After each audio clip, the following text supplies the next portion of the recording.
हम लोग का पहला नंबर का सवाल है बच्चों, यहाँ पे पहला नंबर का सवाल है प्यारे बच्चों, इनमें से कौन ठंडे जल के साथ तेजी से अभिक्रिया करती है। तो इनमें से कौन है जो बच्चों ठंडे जल के साथ तेजी से अभिक्रिया करता है, तो सोडियम है बच्चों। क्या है, सोडियम जो है प्यारे बच्चों वह ठंडे जल के साथ तेजी से अभिक्रिया करती है, ठीक ना।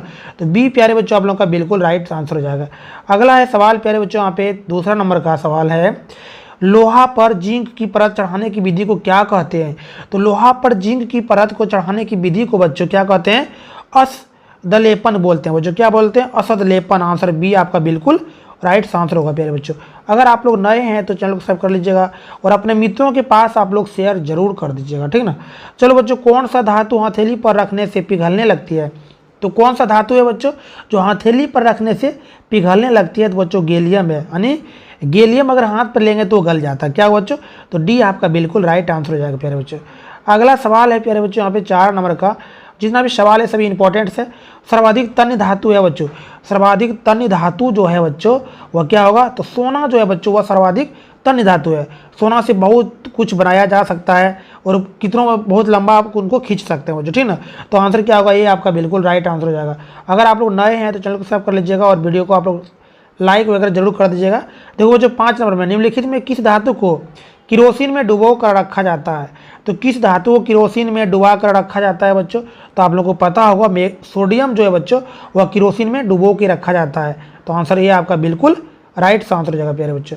अगला सवाल है बच्चों यहाँ पे 6ठा नंबर का, देखिए, वह परमाणु जो अपने संयोजी इलेक्ट्रॉन का त्याग आसानी से कर देता है कहलाता है। क्या कहलाता है, वह परमाणु जो अपने संयोजी इलेक्ट्रॉन का त्याग आसानी से कर देता है उसको हम क्या बोलते हैं बच्चों, विद्युत धनात्मक बोलते हैं। उसको क्या बोलते हैं, विद्युत धनात्मक। तो आंसर बी आपका बिल्कुल राइट आंसर होगा प्यारे बच्चों।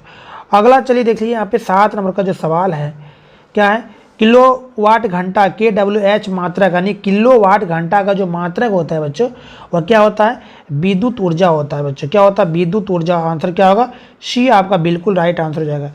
चलिए प्यारे बच्चों, यहाँ पे अगला सवाल देखिए आप लोग, 18 नंबर का जो सवाल है क्या है, विद्युत हीटर की कुंडली में किसका प्रयोग किया जाता है। विद्युत हीटर जो रहता है बच्चों उसमें जो तार लगा हुआ रहता है टेढ़ा टेढ़ा, ठीक ना, देखे होंगे आप लोग, स्प्रिंग लगा रहता है ना।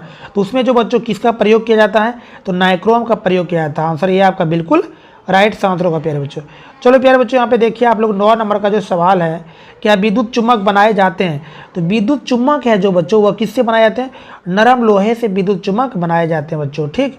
तो आंसर क्या होगा, डी आपका बिल्कुल राइट आंसर हो जाएगा प्यारे बच्चों। अगर आप लोग नए हैं तो चैनल को सब्सक्राइब जरूर कर लीजिएगा और यहाँ पे हम पर डे वीडियो आप लोगों के लिए लाएंगे बच्चों, तो आप लोग जरूर चैनल को सब्सक्राइब जरूर कर लीजिएगा।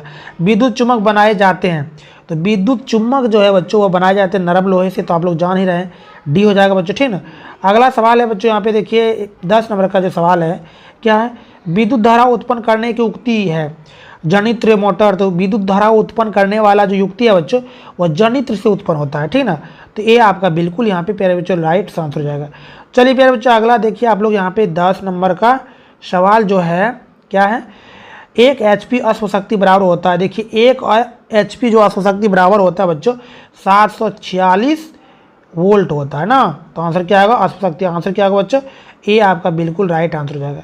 चलिए फिर बच्चों अगला आप लोग देख लो, यहाँ पे कुछ सब्जेक्टिव बैठे ना। तो सब्जेक्टिव में जो पूछा जाता है बच्चों बहुत इंपॉर्टेंट है, अधात्वर्धनीयता क्या है, उदाहरण द्वारा समझाएं। तो धातुओं को हथौड़ी से पीट कर चादरें बनाई जा सकती हैं। धातुओं के इस गुण को अधात्वर्धनीयता कहते हैं बच्चों।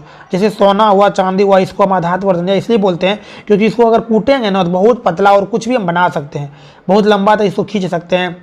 जैसे कान में पहनने वाला, नाक में पहनने वाला बनाते हैं बच्चों महिला लोगों को, तो इस तरह का आप बना सकते हैं इसको अच्छी तरह से, ठीक है। चलो बच्चों, और इसमें सवाल है, देखिए सवाल बच्चों यहाँ पे जितना भी सभी इंपॉर्टेंट्स है। देखिए यहाँ पे क्या है, धातुओं एवं अधातुओं में कोई 2 भौतिक और कोई 2 रासायनिक अंतर लिखने के लिए बोला जाता है बच्चों। तो कैसे लिखना है, भौतिक गुणों के आधार पर जो अंतर होता है धातु और धातु। धातु में अधात्वर्धनीय एवं तन्य होती है, और धातु में क्या होता है, अधातु में अधात्वर्धनीय एवं तन्य नहीं होता है, ये भंगुर होती है बच्चों। और फिर देखिए यहाँ पे धातु जो होता है बच्चों, धातु में ऊष्मा एवं विद्युत की सुचालक होती है, और अधातु जो होता है बच्चों वह विद्युत यानी अधातु जो होता है ऊष्मा एवं विद्युत का कुचालक होता है, ठीक ना। चलिए फिर बच्चों अगला इसमें देखो और सब्जेक्टिव है, क्या है बच्चों यहाँ पे, देखिए यहाँ पे रासायनिक गुणों के आधार पर जो अंतर होता है धातु और अधातु का। तो धातु होता है, धातु में विद्युत धनात्मक होती है और अधातुएं जो होता है बच्चों विद्युत ऋणात्मक होता है, ठीक ना। और धातुएं जो होता है बच्चों ऑक्सीजन के साथ अभिक्रिया कर क्षारीय धातु ऑक्साइड बनाती है, और अधातु जो होता है बच्चों ऑक्सीजन के साथ अभिक्रिया करके ऑक्साइड सिर्फ बनाती है, ठीक। चलिए फिर बच्चों और सवाल है इसमें, ठीक ना, सभी देख लेना है आप लोगों को, और सभी इंपॉर्टेंट और वीवीआई सवाल है। धातु शक्ति किसे कहते हैं, इसका SI मात्रक क्या होता है। तो विद्युत शक्ति किसे कहते हैं, इसका SI मात्रक क्या होता है। तो विद्युत, देखिए विद्युत ऊर्जा जिस स्तर से क्षय अथवा व्यय होती है उसे विद्युत शक्ति कहा जाता है। जैसे बच्चों क्या होता है V बराबर W/T, यानी लिख सकते हैं बच्चों I²R, ठीक ना। और इसका SI मात्रक क्या होता है बच्चों, वाट बराबर वोल्ट गुना एम्पियर होता है, ठीक। तो चलो बच्चों अगला और देखिए, यहाँ पे और कुछ सवाल है। 18 नंबर का जो सवाल है बच्चों, यहाँ पे क्या है, विद्युत आवेश का SI मात्रक लिखें। एक इलेक्ट्रॉन पर कितना विद्युत आवेश होता है। तो एक इलेक्ट्रॉन पर जो बच्चों कितना विद्युत आवेश होता है, 1.6 गुना 10⁻19 कूलाम होता है, ठीक ना। तो आप लोग को याद रखना है, बना के तो बढ़िया से लिखना है बच्चों। अभी और सवाल है यहाँ पे, ठीक ना, तो आप लोग बने रहिए। और देखिए बच्चों यहाँ पे एक्स्ट्रा सवाल हम लाए हैं, तो आप लोग पूरा देखिएगा। एक्स्ट्रा सवाल में जो है बच्चों विद्युत ऊर्जा का व्यापारिक मात्रक है। तो विद्युत ऊर्जा का जो व्यापारिक मात्रक होता है बच्चों किलोवाट घंटा होता है। क्या होता है, किलोवाट, यानी kWh, ठीक ना बच्चों, किलोवाट घंटा। आंसर ये आपका बिल्कुल राइट आंसर हो जाएगा। अगला सवाल है बच्चों यहाँ पे दूसरा नंबर का जो है, विद्युत धारा मापने वाले यंत्र को कहते हैं। तो विद्युत धारा मापने वाले यंत्र को क्या कहते हैं, उसको एम्पियर बोलते हैं बच्चों। क्या बोलते हैं, एम्पियर। तो ये आपका बिल्कुल राइट आंसर हो जाएगा प्यारे बच्चों, ठीक। देखिए बच्चों यहाँ पे अगला सवाल जो है आप लोग का तीसरा नंबर का क्या है, मेंडल के प्रयोग में टी जो है बच्चों क्या दर्शाता है। तो मेंडल के प्रयोग में टी जो है बच्चों वह क्या दर्शाता है, यानी लंबाई और अप्रभावी लक्षण दर्शाता है बच्चों। आंसर क्या होगा, प्रभावी लक्षण और लंबाई दर्शाता है। तो आंसर क्या होगा बच्चों, डी आपका बिल्कुल राइट आंसर हो जाएगा, ठीक ना। चलिए फिर बच्चों अगला आप लोग देखो यहाँ पे जो सवाल है 4 नंबर का क्या है, मेंडल के प्रयोग में क्या दर्शाता है। मेंडल के प्रयोग में जो है बच्चों क्या दर्शाता है, प्रभावी लक्षण दर्शाता है बच्चों, और उसके बाद क्या बौनापन दर्शाता है और प्रभावी लक्षण। तो आंसर क्या होगा बच्चों, डी आपका बिल्कुल यहाँ पे राइट आंसर हो जाएगा 4 नंबर का। चलिए बच्चों अगला आप लोग देख लो यहाँ पे 5 नंबर का जो सवाल है, वंशागत नियमों का प्रतिपादन किसने किया। तो वंशागत प्रतिपादनों का जो नियमों का प्रतिपादन किया बच्चों वह ग्रेगर जॉन मेंडल ने किया था। डी आपका बिल्कुल सही आंसर हो जाएगा बच्चों। अगर आप लोग नए हैं तो चैनल को सब्सक्राइब कर लीजिएगा, और वीडियो को अपने मित्रों के पास आप लोग जरूर शेयर कर दीजिएगा बच्चों। देखो बच्चों यहाँ पे 6ठा नंबर में है, प्राकृतिक वर्ण द्वारा जैव विकास का सिद्धांत किसने दिया।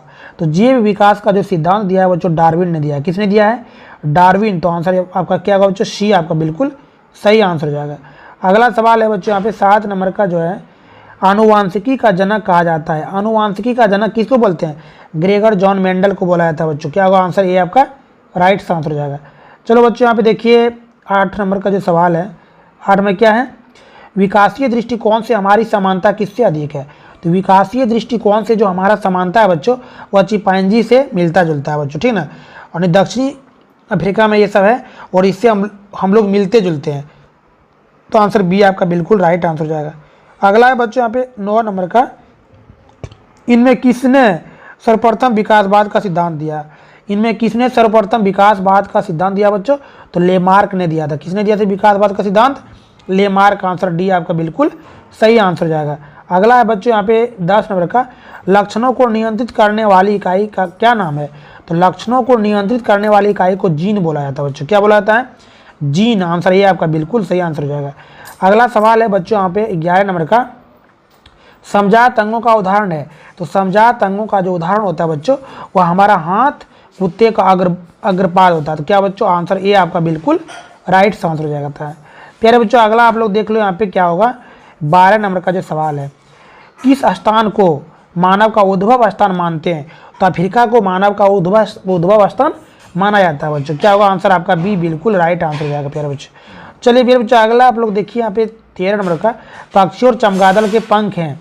पक्षी और चमगादड़ के जो पंख होते हैं बच्चों और संजात अंग होते हैं। क्या होते हैं, और संजात। आंसर आपका क्या होगा बच्चों, डी आपका बिल्कुल राइट आंसर हो जाएगा।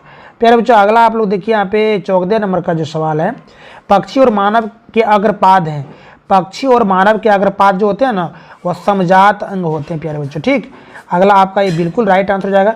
अगर आप लोग नए हैं तो चैनल को सब्सक्राइब कर लीजिएगा, और वीडियो को अपने मित्रों के पास आप लोग शेयर जरूर कर दीजिएगा। एक पुरुष में कौन सी लिंग गुणसूत्र मिलते हैं। तो पुरुष में बच्चों गुणसूत्र जो मिलता है बच्चों वह कौन सा मिल जाता है, तो पुरुष में एक्स वाई होता है, और महिला में क्या होता है बच्चों, सिर्फ एक्स एक्स होता है, ठीक ना। तो यहाँ पे पुरुष के बारे में पूछा है तो आंसर क्या होगा, बी आपका बिल्कुल राइट आंसर हो जाएगा प्यारे बच्चों। अगला देख लो बच्चों, यहाँ पे 16 नंबर का जो सवाल है क्या है, लोहे के फ्राइंग पैन को जंग से बचाने के लिए निम्न में से कौन सी विधि उपयुक्त है।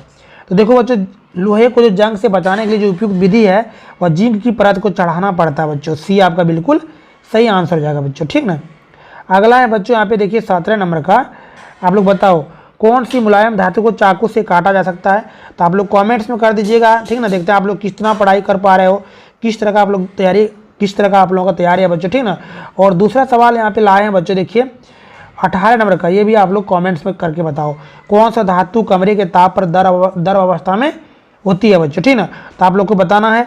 अगर आप लोग नए हैं बच्चों तो आप लोग जरूर जुड़िएगा व्हाट्सएप ग्रुप से, चैनल को सब्सक्राइब कर लीजिएगा और इस नंबर पे आप लोग हाई लिख करके मैसेज कर दीजिएगा बच्चों, ठीक ना।